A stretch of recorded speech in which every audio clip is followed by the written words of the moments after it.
With your hands resting lightly on the back of a chair, or if you need less support, use a broom handle like the one here. Shift your weight onto your exercising leg and place the other foot lightly on a sliding surface. Keeping your chest upright and your shoulders relaxed, slide your right foot well back while bending the knee of the left leg as you do. Return to the starting position by pressing your weight through the left heel as you slide the right foot forwards. Look for alignment of the hip, knee and ankle joints.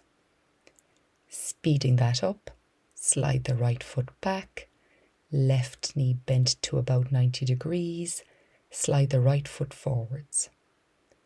Repeat 10 times, then transfer your weight to the opposite side, repeating up to 3 sets of 10 per leg.